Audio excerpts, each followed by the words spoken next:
Brought to you by TechnoSpark 20 series smartphones. I'm superhuman. नमस्कार, बिहार तक देख रहे हैं आप और आपके साथ मैं हूं हर्षिता सिंह। तो 5वें चरण का चुनाव बिहार में खत्म हो चुका है और अब छठे और 7वें चरण की बारी है। लेकिन छठे और 7वें चरण में सबसे ज्यादा जिस सीट की चर्चा हो रही है वो सीट है काराकाट सीट।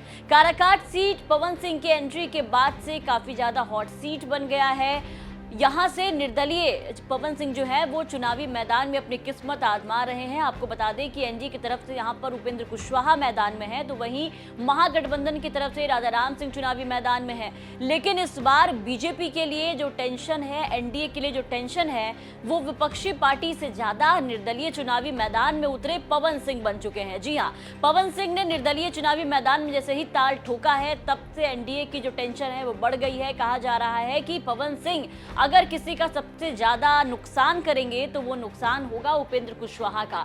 अब पिछले कई दिनों से उपेंद्र कुशवाहा भी इस टेंशन में थे, लगातार प्रेस कॉन्फ्रेंस कर रहे हैं। बीजेपी के तमाम नेताओं का भी बयान आया जो बार बार पवन सिंह को पीछे हटने की नसीहत और सलाह देते हुए नजर आए। कभी आरके सिंह ने कहा कि उन पर कार्रवाई होगी, तो कभी मंत्री प्रेम कुमार ने कहा कि कार्रवाई होगी। उपेंद्र कुशवाहा ने भी अंत तक ये कह दिया कि अभी तो 1 तारीख को चुनाव है, देखते रहिए, कुछ ना कुछ कार्रवाई की जाएगी। बहुत लोगों पे कार्रवाई हुई। अब इन तमाम नेताओं के बयान के बाद ये सवाल उठने लगे कि क्या 1 जून से पहले, यानी कि जब अंतिम चरण में काराकाट में चुनाव होगा, तो उसके पहले बीजेपी क्या वाकई में पवन सिंह पर कोई कार्रवाई कर देगी। पवन सिंह को भी इस बात का अंदेशा कहीं ना कहीं है कि उन पर बीजेपी कोई एक्शन ले सकती है या फिर उनके चुनाव में कोई बाधा जो है वो डाल सकती है। तभी तो उन्होंने देखा आपने कि पिछले दिनों किस तरीके से अपनी मां का नामांकन भी करवा दिया, ताकि अगर कुछ ऐसा हो तो विकल्प में उनकी मां रहे और मां के लिए वो चुनावी मैदान में डटे रहे। लेकिन इन तमाम चीजों के बीच अब पवन सिंह की भी टेंशन बढ़ने वाली है। अब पवन सिंह की टेंशन बढ़ाने के लिए काराकाट में एंट्री होने वाली है किसी और की नहीं बल्कि खुद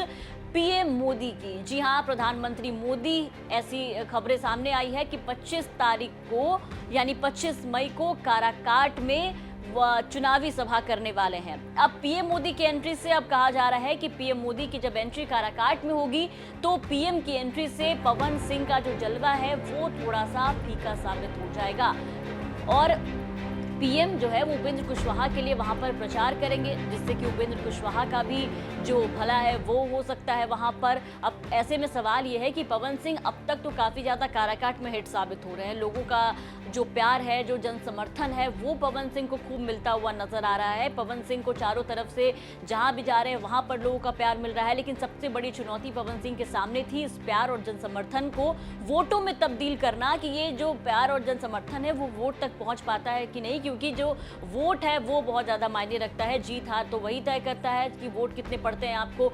और इसी बीच अब ये कहा जा रहा है कि पवन सिंह भले ही अब तक हिट साबित हो रहे थे काराकाट में, जिससे उपेंद्र कुशवाहा की टेंशन बढ़ती हुई नजर आ रही थी, लेकिन अब पीएम मोदी की एंट्री के बाद उपेंद्र कुशवाहा को फिट करने की वहां पर कोशिश की जाएगी। ऐसे में अब देखना दिलचस्प होगा कि पीएम मोदी की एंट्री से पवन सिंह का जलवा कितना फीका पड़ता है, या फिर पावर स्टार जो कि भोजपुरी में अपना जलवा कायम रखे हुए हैं, इनको जो प्यार जन समर्थन मिल रहा है, क्या पवन सिंह को वो प्यार और जन समर्थन पीएम की एंट्री के बाद भी मिलता है, ये देखना दिलचस्प होगा। आपको क्या लगता है, अपनी राय कमेंट करके जरूर बताएं। बिहार के तमाम खबरों के लिए बने रहे बिहार तक के साथ।